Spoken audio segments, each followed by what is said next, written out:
हरि हरि ओम हरि हरि ओम।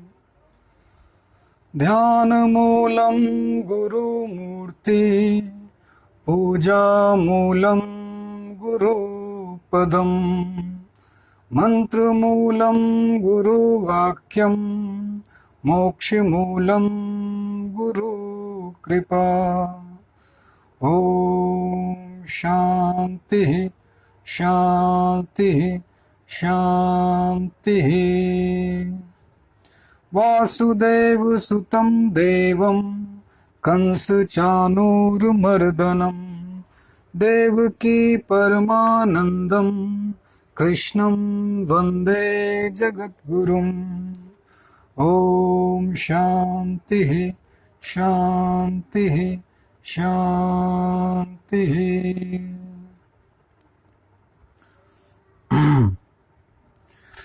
भगवान श्री कृष्ण कहते हैं, न मे पार्थ अस्ति कर्तव्यम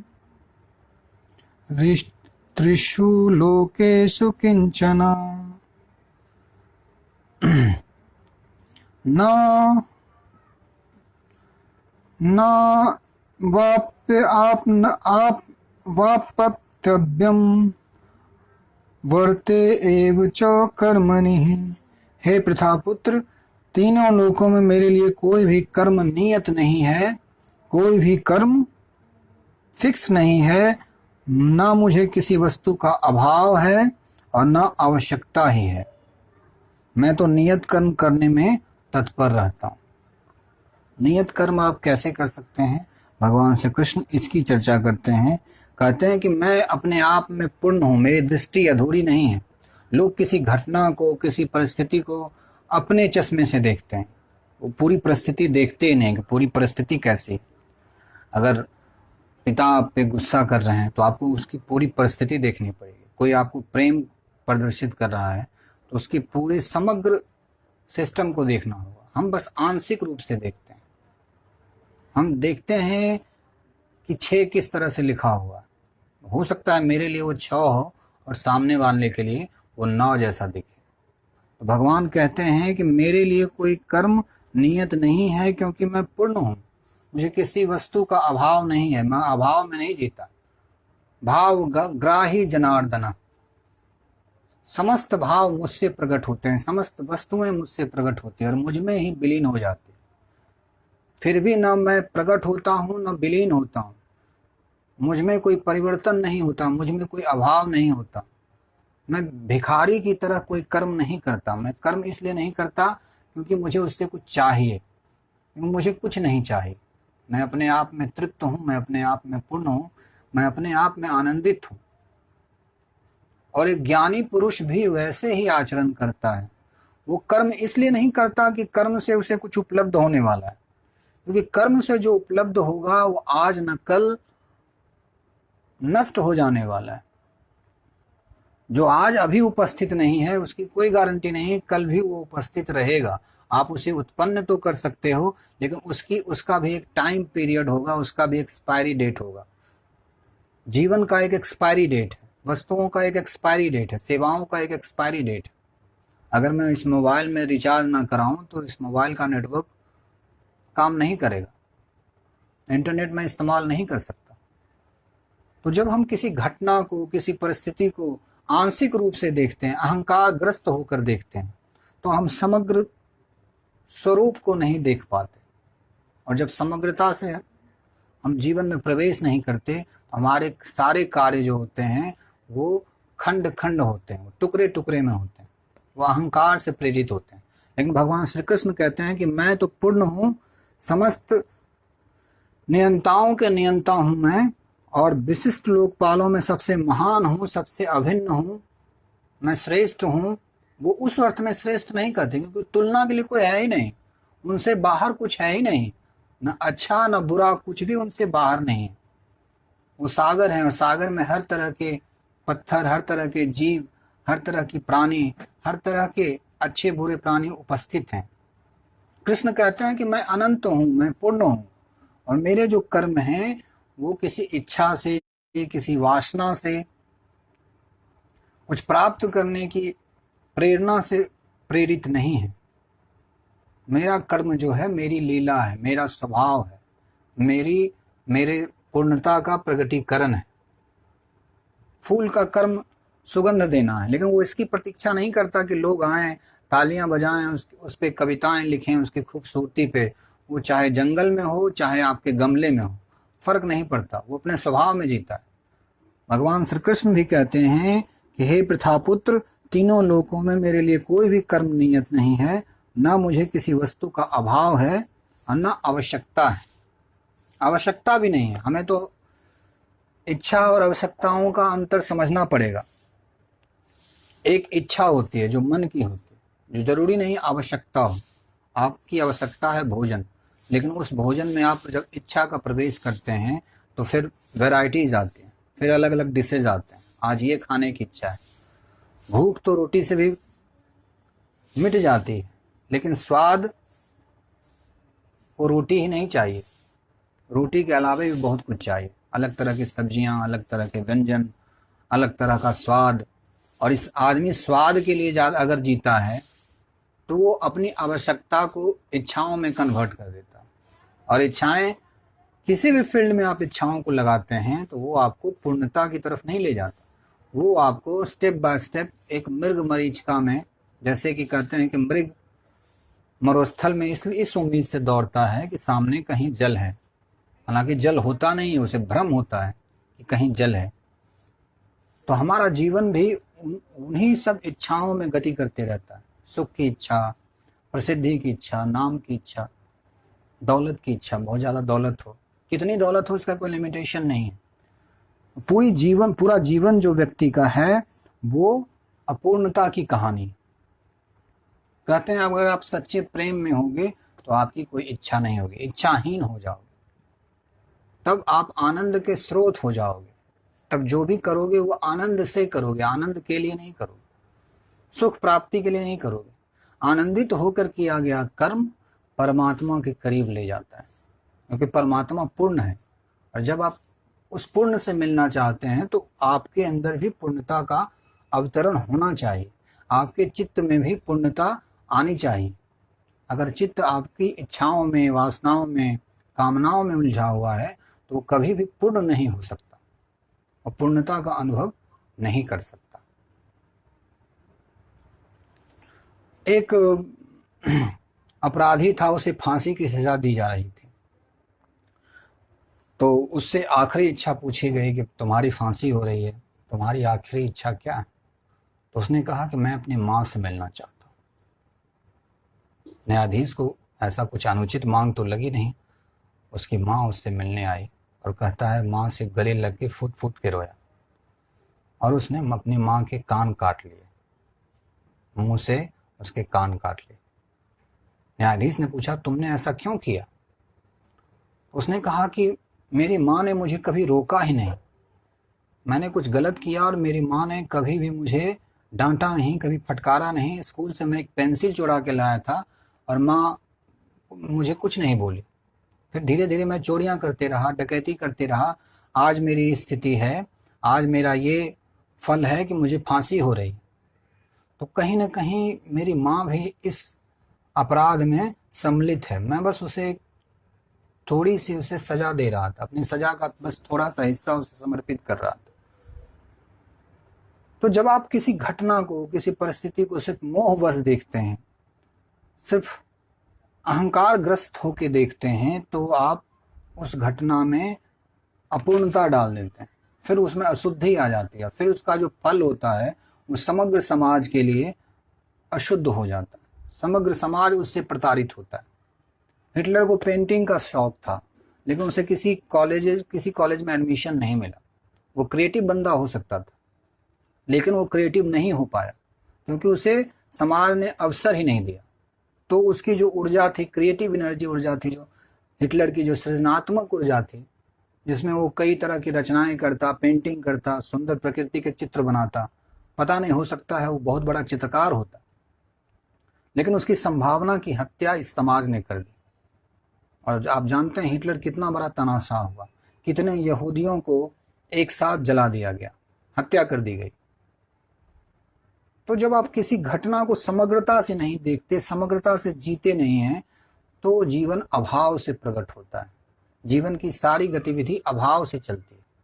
आपके पास कुछ नहीं है इसलिए आप दौड़ रहे हैं, आपके पास कुछ उपलब्ध नहीं है, उसे प्राप्ति के लिए आप संघर्ष कर रहे हैं, तो फिर जीवन सतत अभाव की एक कहानी बन के रह जाती है। एक अभाव पूरा हुआ, आप थोड़े बहुत आपको लगता है कि आप पूर्ण हुए, तो ऐसे वैसे ही मन एक नया अभाव आपके अंदर सामने रख देता है, नया लक्ष्य रख देता है।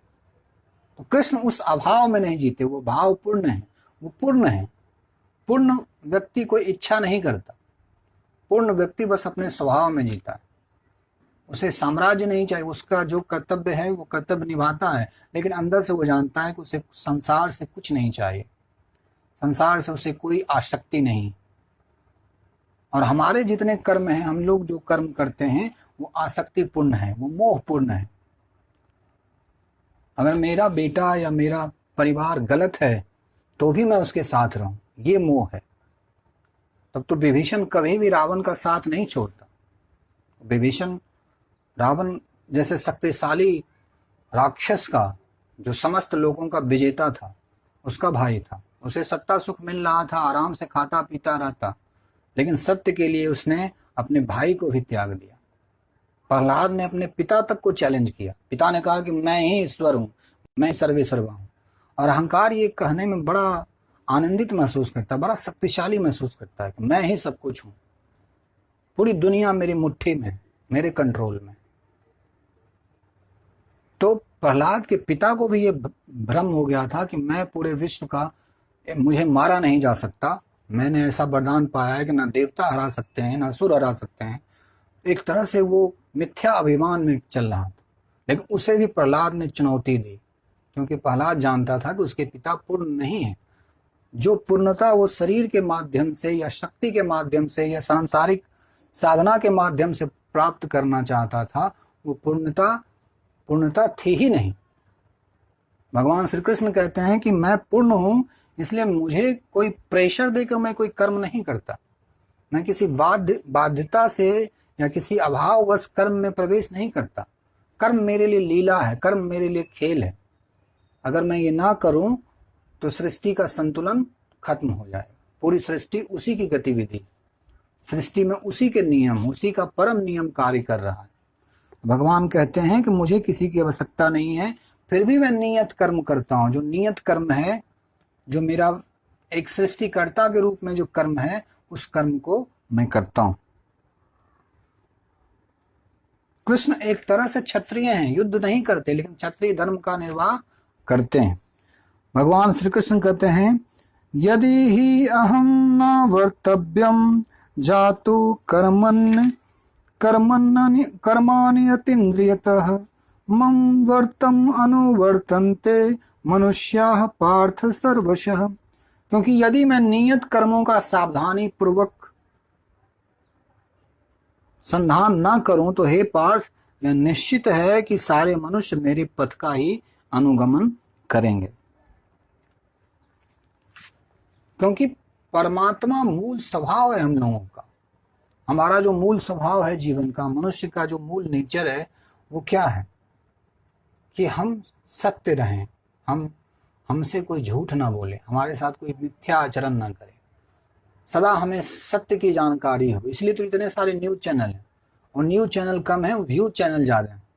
व्यू देते हैं, न्यूज़ नहीं देते, तथ्य नहीं रखते, और तथ्य में मिर्च मसाले मिला के उसका नया कॉकटेल तैयार करते हैं और आपको परोसते हैं। दिन भर आप टीवी पे बैठे रहते हैं, और इसीलिए उस टीवी को कहा गया कि बुद्धू का बक्सा है, इडियट बॉक्स है। वो जो भी आपको परोसता है आप उसको ग्रहण कर लेते हैं। तो मूल नेचर जो हम लोगों का है वो सत्य है। भले ही हम उस सत्य की तरफ जाते नहीं हैं, लेकिन संसार में गति भी हम सत्य की तरफ करते हैं। हम चाहते हैं कि हम किसी चीज से अनभिज्ञ न रहें, दुश्मनों के बारे में पता हो, आसपास के बारे में पता हो, जहाँ चल रहे हैं, जिस रूट पे चल रहे हैं, सड़क है, उसके बारे में पता हो, ताकि हम सही ढंग से जीवन यात्रा कर सकें। फिर हम चैतन्य होना चाहते हैं, जागरूक होना चाहते हैं, और फिर हम सुख की खोज में हैं, आनंद की खोज में। वो भी जीवन का ही मूल स्वभाव है। तो भगवान कहते हैं कि मैं अपने इस मूल 3 स्वभाव से अगर मुक्त हो जाऊं तो पूरा संसार विनष्ट हो जाएगा, क्योंकि सारी गति, सारा जीवन का जो भी प्रवाह है वो इन 3 नियमों पे ही है। सत्य है प्रकृति का नियम, जो आपकी प्रकृति है और जो बाह्य प्रकृति है। चित्त है चेतनता, नए फूल प्रकट होना, हवाएं ताजी हो जाना, ये चैतन्यता आपके अंदर है। कोई चीज जीवित है और वो अपने आप को विकसित कर रही है, नए रूपों में ढाल रही है, एक यात्रा पे है, वो चैतन्यता उसके अंदर उपस्थित है। और आनंद तो मूल स्वभाव है। हर कोई आनंद के लिए ही तो कर्म करता है। अभी मैं गीता पाठ कर रहा हूँ, उसके पीछे एक ही है कि मैं अपने आनंद को बस शेयर कर रहा हूँ। क्या करूँ? जो मेरी समझ है, मेरे अंदर जो प्रभु, जो परमात्मा है, जो व्यक्त करना चाहता है, वो मैं आप लोगों के साथ शेयर कर रहा हूँ। तो भगवान श्री कृष्ण कहते हैं कि मैं अगर सफलतापूर्वक कर्म ना करूं तो पूरी सृष्टि नष्ट हो जाएगी, पूरी सृष्टि खत्म हो जाएगी।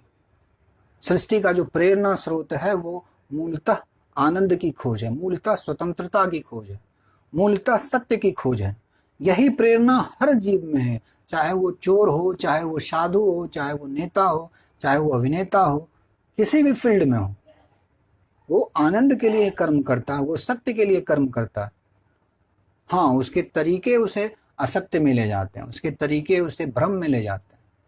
वो मूल सत्य को नहीं जानता, ये हो सकता है, भूल सकता है, लेकिन उसकी जो सहज प्रवृत्ति है अमर होने की, अनंत होने की, वो प्रवृत्ति वो अहंकार के थ्रू व्यक्त करता है, शरीर के थ्रू व्यक्त करने की कोशिश करता है, धन के थ्रू, धन के द्वारा अपने आप को व्यक्त करने की कोशिश करता है। लेकिन मूल स्वभाव, मूल प्रेरणा स्रोत वही परमात्मा का स्वभाव है, जो हर किसी में सब सुखी होना चाहते, सब निरोग होना चाहते। इसलिए तो प्रार्थनाएं होती हैं, सर्वे भवन्तु सुखिनः, सब सुखी हों, सब आनंदित हों। भगवान श्री कृष्ण कहते हैं अर्जुन से, उत्सीदेयु इमे लोका न कुर्याम कर्म चेदहम शंकरस्य च कर्ता श्याम उपहन्याम इमाह प्रजा। यदि मैं नियत कर्म ना करूं तो हे अर्जुन, ये सारे लोग नष्ट हो जाएंगे, तब मैं अवांछित वर्ण संकर को उत्पन्न करने का कारण हो जाऊंगा। इस तरह से संपूर्ण प्राणियों की शांति का विनाशक हो जाऊंगा। ये पूरी प्रकृति एक व्यवस्था से चल रही है, एक सिस्टम है। आदमी लाख भी इस प्रकृति के साथ खिलवाड़ कर दे, आज प्रकृति ने हमें रीसेट बटन अपना दबा के हमें बाध्य कर दिया है, एक सिस्टम में लाने के लिए बाध्य कर दिया है। भले आप अहंकार की यात्रा में हैं, बुद्धि की यात्रा में हैं, आपने प्रकृति को उपभोग की वस्तु बना लिया, लेकिन आज वही प्रकृति आपको बार बार ये सबक सिखा रही है कि प्रकृति तुम्हारे पिता की प्राइवेट प्रॉपर्टी नहीं है, तुम इस प्रकृति के अंश हो, तुम इस प्रकृति के मालिक नहीं हो। जब आप एक व्यक्ति के रूप में इस प्रकृति के मालिक बनने की कोशिश करते हैं और प्रकृति का दोहन करते हैं, तो प्रकृति बार बार आपको ये मैसेज देती है। भगवान कृष्ण भी कहते हैं कि मैं अगर नियत कर्म ना करूं, मैं अगर तुम्हें चेताऊं नहीं, मैं तुम्हें अगर इस प्रकृति के मूल स्वभाव के दर्शन ना कराऊं, तो पूरी सृष्टि में केओस छा जाएगा, अव्यवस्था ही अव्यवस्था होगी। हालांकि सृष्टि में व्यवस्था और अव्यवस्थाओं का क्रम चलते रहता है। कलयुग, सतयुग, जो युग की बात की जाती है, अलग अलग टाइम जोन की बात की जाती है कि ये टाइम जोन ज़्यादा अच्छा था, ये टाइम जोन ज़्यादा खराब है। कलयुग आ गया। अब कलयुग का मतलब इलेक्ट्रॉनिक्स का युग। आदमी कोई काम करना नहीं चाहेगा, वो चाहेगा यंत्रों से ही सारे कार्य करा लें। एक फिलोसफर ने तो ये मजाक कर दिया कि अब लोग पत्नी के बारे में भी कहेंगे, जाओ रोबोट को कहेंगे जाओ मेरा प्रेम दे के आओ, क्योंकि मैं बिजनेस कर रहा हूँ, मैं बिजी हूँ। तो लोग अब पहले से ज़्यादा अवेलेबल हैं, फ्री हैं, लेकिन खाली दिमाग शैतान का घर है। परमात्मा कहते हैं कि मैं उनमें नियत कर्म, बार बार उनके नियत कर्मों की तरह उनको प्रेरित करता हूँ कि सच्चे आनंद को खोजो, सच्ची शांति को खोजो, सच्चे प्रेम को खोजो। अगर तुम उसको उपलब्ध नहीं होते तो बार बार तुम पटके जाओगे, बार बार तुम्हारी परीक्षा ली जाएगी। भगवान कहते हैं कि वो नष्ट हो जाएंगे और मैं संपूर्ण प्राणियों के शांति का विनाशक हो जाऊंगा। संपूर्ण प्राणियों में जो शांति है, थोड़ी बहुत जो शांति है, वो खत्म हो जाएगी। लेकिन होती नहीं है, क्योंकि वस्तुतः हम सब के अंदर वो दिव्यता छुपी हुई है। वो प्रेरणा जो है सत्य, चित्त और आनंद की यात्रा करने की, वो छुपी हुई है। हम कितने भी अपने आप को शराब में, सत्ता में, धन में, बाह्य आकर्षणों में डुबा लें, लेकिन वो प्रेरणा हमारे अंदर, वो आवाज़ जो है परमात्मा की, जो वाणी है, जो बार बार कहती है मैं हूँ, मैं हूँ, मैं हूँ, मैं हूँ। हम उस मैं हूँ को प्राइवेट लिमिटेड कंपनी बना देते हैं। वो मैं हूँ का जो मैसेज है वो परमात्मा का है कि मैं परमात्मा है, आप नहीं हो। लेकिन हम उस मैं हूँ को परिभाषित करते हैं, मैं फलाना हूँ, मैं इस बिरादरी का हूँ, मैं इस जाति का हूँ, मैं इस देश का हूँ, मैं इस धर्म का हूँ। हम लोग धर्म की भी ठेकेदारी ले लेते हैं। मैं हिंदू धर्म का हूँ, संरक्षक हूँ, मैं इस्लाम का हूँ, मैं ईसाई हूँ। ये जो परिभाषाएं हैं, ये परमात्मा ने नहीं डाली आपके अंदर, ये आदमी की बनाई हुई। परमात्मा तो एक जमीन सौंपी थी, हमने उसे बांटा ना, देशों में, राज्यों में, क्षेत्रवाद, जाति, ये सारी बात जो है, ये छोटे छोटे अहंकारों का किया धरा प्रयास है, ताकि वो भोग सकें। नेताओं ने अपने स्वार्थ के लिए राज्यों को तोड़ा, जिसकी कोई आवश्यकता नहीं थी, लेकिन राज्यों को तोड़ा गया। बहुत जगह मैंने कहा था कि हमें आवश्यकता भी होगी, लेकिन बहुत जगह ये भी था कि सत्ता के लिए उन्होंने बस बंटवारा कर लिया कि बांट लो। भारत पाकिस्तान का जो विभाजन हुआ, वो पूर्णतः सत्ता का विभाजन था, उसमें कोई लोक कल्याण नहीं छिपा था। और विभाजन भी बड़ा अनसाइंटिफिक तरीके से किया गया। अगर कोई धर्म के आधार पे ही बंटना चाह रहा था, तो समस्त धर्म वालों को एक तरफ जाना चाहिए। लेकिन जो वहाँ रुक गए हैं, उनके लिए तो संविधान ही सब कुछ है। फिर वहाँ यहाँ धर्म की बात कैसे कर सकते हैं? चाहे वो हिंदू हो, चाहे मुसलमान हो, चाहे ईसाई हो, तो धर्म की बात नहीं कर सकते। उनके लिए संविधान ही धर्म है, संविधान सर्वोपरि है। अगर ये धर्मनिरपेक्ष देश है, तो इसका अर्थ यही है कि संविधान सर्वोपरि है। इस देश का जो धर्म होगा, धर्म की जो परिभाषा होगी, वो संविधान होगा, ना कि कोई कानून, कोई धार्मिक कानून होगा। लेकिन अगर धर्म स्टेट ही उसको धर्म को ही आधार बना ले, तो फिर वो अलग बात है, तब तो फिर वो एक अलग जीवन पद्धति हो गई। तो कृष्ण कहते हैं कि मैं क्षुद्र स्वार्थ में पड़ जाऊं, अगर इसमें एक्टिव नहीं रहूं, तुमको प्रेरित ना करूं, तुम बार बार अव्यवस्थाएं ही पैदा करोगे। क्योंकि आदमी बड़ा कुशल है, वो अहंकार का खिलाड़ी है। कल मैच में देख रहा था, आईपीएल का है, मुंबई इंडियन और चेन्नई सुपर किंग। कुछ लोग चेन्नई के सपोर्टर हैं, कुछ लोग मुंबई के सपोर्टर हैं। मुझे हंसी आ रही थी, क्योंकि उसमें इंडियन प्लेयर चेन्नई में भी हैं, इंडियन प्लेयर मुंबई में भी हैं, और विदेशी प्लेयर भी हैं। सिर्फ नाम रख देने से हम लोग बस एक फ्रेम में आ जाते हैं, गेम को पूरा पूरा एंजॉय नहीं करते। उसमें हो सकता है किसी की बॉलिंग अच्छी हो, किसी का बैटिंग अच्छा हो, हमें समग्र गेम को समझना है। लेकिन लोग समझते नहीं हैं। अपना दुख, अपने परिवार का दुख बड़ा नजर आता है, लेकिन पड़ोसी का दुख, पड़ोसी की पीड़ा उनको बड़ा नहीं दिखता, क्योंकि वो अहंकार ग्रस्त हैं, उनकी सीमाएं बनी हुई हैं, बस वो अपनी सीमाओं की चिंता करते हैं। भगवान श्री कृष्ण कहते हैं कि मैं सीमाओं में नहीं बंधता, मैं असीम हूँ, मैं सर्वभूतों की चिंता करता हूँ, सबको प्रेरित करता हूँ। मेरा कोई अपना और पराया नहीं है। वो दुर्योधन से भी उतना ही प्रेम करते हैं। अगर प्रेम ना करते तो अपनी सेनाएं क्यों देते? इतनी गालियां सुनने के बाद भी, इतना अपमान करने के बाद भी अपनी सेना उन्होंने दुर्योधन को दे दी। और उस समय सेना का समर्थन देना किसी को बड़ी बात मानी जाती। क्षत्रियों के लिए क्या है, अगर कोई राजा आपको अपनी सेना दे दे तो इसका मतलब वो आपका हितैषी है। लेकिन अर्जुन ने एक बड़ी बात सीखी, समझी। वो जानता था कि कृष्ण सेनाओं पे भी भारी है। शक्ति सत्ता से भी श्रेष्ठ होता है ज्ञान। अगर आपके अंदर ज्ञान है तो शक्ति और सत्ता से भी आप ऊपर उठ सकते हो, क्योंकि शक्ति और सत्ता जमीन की बात है। मैं अक्सर कहता हूँ अपने लोगों से जब भी मिलते हैं कि मेरी कोई ज़मीन छीन सकता है, मेरा कोई आसमान नहीं छीन सकता। आसमान किसी का नहीं, आसमान की कोई सीमा नहीं है। तुम कितना भी छेंक लो, फिर भी कुछ ना कुछ अवेलेबल मिल ही जाएगा लोग। तो जमीन के लिए संघर्ष है, सत्ता के लिए संघर्ष है, धन के लिए संघर्ष, सत्य के लिए कोई संघर्ष नहीं हो सकता। सत्य इतना विशाल है, हर किसी के लिए अवेलेबल है। इसीलिए आप देखते होंगे ज्ञानियों में संघर्ष नहीं होता।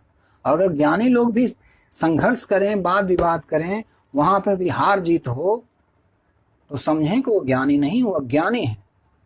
वहां भी अगर जैसे शास्त्रार्थ होता था पुराने जमाने में, अष्टावक्र ने नंदी को हराया और नंदी ने उसको सहर्ष स्वीकार किया। शंकराचार्य ने पूरे भारत में जाके शास्त्रार्थ परंपरा से जगह जगह विद्वानों से शास्त्रार्थ किया और उनको पराजित किया, लेकिन वो पराजित होने वाले धन्य समझ रहे थे।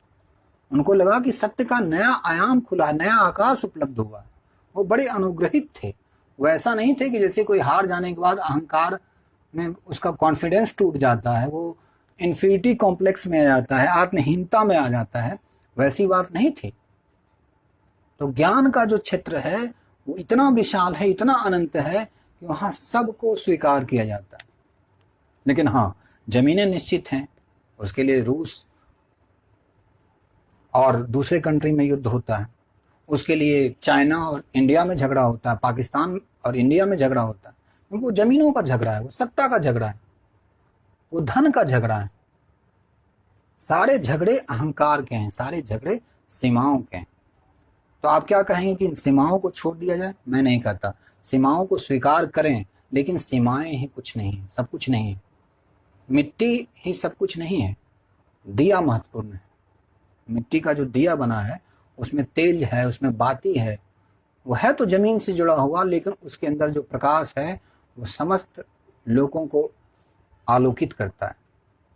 तो भगवान कहते हैं कि मैं कभी भी पीछे नहीं हटूंगा नियत कर्म से, हालांकि मैं पूर्ण हूं, मुझे कुछ नहीं चाहिए। मैं कर्म इसलिए नहीं करता कि मुझे कुछ उपलब्ध करना है, कुछ बनाना है, कुछ प्राप्त करना है या कुछ बचा के रखना है। सब कुछ मेरा है, मेरे से ही उत्पन्न होता है, मुझ में ही विलीन हो जाता है। अर्जुन, मैं पूर्ण हूं, लेकिन फिर भी मैं कर्म करता हूं, क्योंकि इस सृष्टि को अगर चलाना है, इस ड्रीम वर्ल्ड को चलाना है, इस ड्रीम प्रोजेक्ट को चलाना है, तो ये खेल खेलना होगा। तो मैं सब में वो अनुप्रेरित करता हूं, वो भावनाएं कि तुम सत्य हो, तुम अनंत हो, तुम अमर हो, तुम अमृत हो, इसकी खोज करो। अब लोग भटकते हैं, खोजते हैं, पहले संसार में खोजते हैं, पूरे शक्ति सामर्थ्य लगा के खोजते हैं, और असफल होने के बाद फिर वो लौटते हैं अपने केंद्र की तरफ, फिर वास्तविक पूर्णता, पूर्ण को खोजते हैं। क्योंकि बाहर तो पूर्णता है ही नहीं। आप दौड़ो, थकोगे, एक दिन गुजर जाओगे, लेकिन पूर्णता नहीं मिलेगी, मृग मरीचिका जैसी है। तो इसका मतलब क्या है? बाहर की यात्रा ना करें। कृष्ण ये नहीं कहते। कृष्ण कहते हैं बाहर की यात्रा करो, क्योंकि बाहर की यात्रा ऐसे करो जैसे तुम पूर्ण होकर कर रहे हो, सम्राट होकर कर रहे हो। तुम देने आए हो, तुम लेने नहीं आए इस समाज से।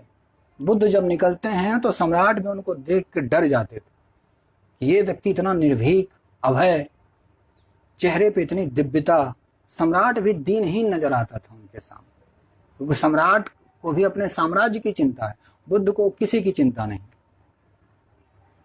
व्यक्तिगत रूप से वो समस्त की चिंता करते हैं, लेकिन वो चिंता नहीं है, वो चिंतन है। सबका मंगल हो, सबका कल्याण हो। भगवान श्री कृष्ण भी कहते हैं कि मैं अपने स्वभाव को नहीं बदल सकता, मैं अपने नियत कर्म करूंगा। अर्जुन, तुम भी नियत कर्म करो, लेकिन पूर्णता से करो। भिखारी की तरह कर्म मत करो, सम्राट की तरह कर्म करो। जब चलो तो ऐसे लगे कि तुम परमात्मा को कुछ प्रसाद देने आए हो, तुम परमात्मा को समर्पित करने आए हो, तुम सर्व के कल्याण के लिए आए हो। उसमें तुम्हारा कल्याण भी हो जाए तो बड़ी बात, अच्छी बात। लेकिन कर्म को अगर संकुचित कर दें, मैं खाऊं, मैं इसका फल, जो भी फल है उसको मैं ग्रहण करूं, तो फिर उस मैं का तो फिर कोई अंत नहीं, फिर वो संघर्ष शुरू होगा। फल कभी निष्फल भी हो जाएगा, फल कभी विष भी हो सकता है, कभी अमृत भी हो सकता है। अमृत हो जाए तब तो बड़ी बात है। फल कभी अमृत नहीं होता, हमेशा अमृत होता है। आज न कल उसको मरना तय है। तो बाहर तो बस यात्राएं हैं, आप यात्रा को ही घर समझ लोगे। आप ट्रेन पे सवार हो, उस ट्रेन को ही कह लो कि मेरा घर है, तो उसे क्या कहेंगे? पागल ही कहेंगे ना। उस पागलपन में आप ना पड़ें। आप पूर्ण होकर पूर्ण के लिए कर्म करें। अब पूर्ण होने का अर्थ यही है कि अपने अहंकार की कार्यविधि को जानो और उससे परे होकर जो साक्षी चैतन्य है उसमें आप अवस्थित रहो। जब आप साक्षी चैतन्य में उपस्थित होते हो तब आप पूर्ण होकर कार्य करते हो। जब आप किसी बच्चे को, सड़क पे चलते हुए किसी बच्चे को बिना उससे कि वो आपकी प्रशंसा करे, आप उसकी चिंता करते हो, उस समय परमात्मा आप में व्यक्त होता है। बिना किसी लाग लपेट के, बिना किसी चाह के कोई बड़ा आदमी आ जाए और आप उसकी खुशामद में लगे हो, वो तो एक म्यूचुअल ट्रांजैक्शन है, वो कर्म नहीं है, वो विकर्म है। वो तो है कि या तो डर है या लोभ है, इनको खुश करूंगा तो कल को मुझे कुछ उपलब्ध होगा। इसीलिए अधिकांशतः आप देखेंगे श्रेष्ठ जनों के पीछे वैसे लोग इजीली अवेलेबल हो जाते हैं जो उनकी प्रशंसा करते हैं। प्रशंसा इस रूप में करते हैं, उनकी प्रशंसा नहीं कर रहे हैं, वो बस उसमें इन्वेस्ट कर रहे हैं। जैसा शेयर मार्केट में लोग इन्वेस्ट करते हैं, वैसे उनमें इन्वेस्ट कर रहे हैं। प्रशंसा करते करते करते कुछ तो उनसे मिलेगा, क्योंकि उनका अहंकार बड़ा करना है, उनको झाड़ पे चढ़ाना है। एक सुपरस्टार हुए राजेश खन्ना, मैं उनके व्यक्तिगत जीवन की बात नहीं करूंगा, लेकिन उनके बारे में कहा जाता है ऊपर आका और नीचे काका। ऊपर भगवान है और नीचे काका है, और था भी उनका चार में ऐसा था। लेकिन धीरे धीरे वो अहंकार ग्रस्त हो गए। उनके पास वैसे लोगों की मंडली आ गई जो उनको वस्तु स्थिति बताने के बजाय उनको भ्रम में डाल के रखे थे। और जब आपके कर्म अहंकार ग्रस्त होते हैं तो सत्य और तथ्य आपको नजर ही नहीं आता। आप अहंकार के चश्मे लगाकर, मान लो चश्मा आपका हरा है तो आपको सब कुछ हरा दिखेगा, अब वस्तु स्थिति देख ही नहीं पाओगे।